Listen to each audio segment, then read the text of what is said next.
পূর্ব বাকলিয়ার ছাত্র সমাজ হাটকুলার উদ্যোগে সম্প্রতি বাংলাদেশের ভয়াবহ বন্যাজনিত বিপর্যয়ের সময়ে মানবিক দায়িত্ববোধত্বন আসুন বন্যার্তদের পাশে দাঁড়ায় মানুষ বাঁচায় এই আহ্বান লয়েরে মিরেশ্বরাই বাসিল্লায় উপহার সামগ্রী বিতরণ করা হয়। যারা অর্থ দিয়ে, শ্রম দিয়ে এবং বিভিন্নভাবে আমাদেরকে সাহায্য করেছে তাদের প্রতি বিনীতভাবে কৃতজ্ঞতা জানাই।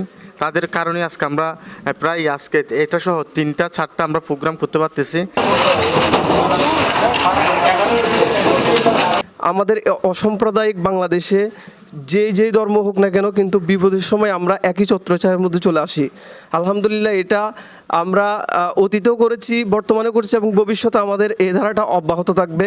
এই দুর্যোগ মোকাবেলা থেকে আমরা যাতে খুব দ্রুত পরিত্রাণ পাই, এই জন্য সবার সহযোগিতা একান্ত কাম্য। আগস্টের 27 তারিখ মঙ্গলবার সকাল 10টায় মিরেশ্বরায় ভয়াবহ বন্যা প্লাবিত বিভিন্ন গ্রাম 1000 পরিবারের শুকনো খাবার, পানি, বিরিয়ানি এবং ঔষধ সামগ্রী বিতরণ করা হয়। আমাদের কোনো টাকা নয়, এগুলো হচ্ছে আপনাদের ভালোবাসা।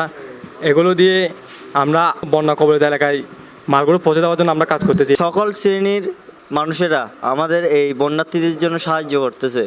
এটা আসলেই আল্লাহর একটা রহমত এবং একটা মানবতার শ্রেষ্ঠ দিক। এডে সহযোগিতা করছি পূর্ব বাকলিয়া পাবলিক স্কুল চট্টগ্রামের প্রধান শিক্ষক BA-MA হারুন, তরুণ সমাজসেবক মোহাম্মদ তারেক সহ পূর্ব বাকলিয়ার ছাত্র সমাজ, যুবদল চট্টগ্রাম মহানগরীর বাকলিয়া থানা 18 নং ওয়ার্ড পূর্ব বাকলিয়ার পক্ষ থেকে সবাইকে অনেক অনেক শুভেচ্ছা ও অভিনন্দন। একটা সুন্দর সমৃদ্ধশালী দেশ গড়তে আমরা তাদের যতটুকু দরকার আমাদের পক্ষ থেকে তাদের জন্য সহযোগিতা থাকবে। সকলে মিলে আমরা এই দেশকে এগিয়ে নিয়ে যাব এবং যারা শহীদ হয়েছেন তাদের প্রতি আমাদের গভীর সমবেদনা এবং আজীবন যাতে তাদের আমরা স্মরণ রাখতে পারি এই কামনায় আমি করি।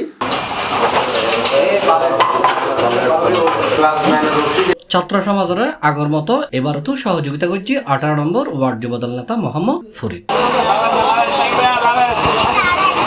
C+ চট্টগ্রাম।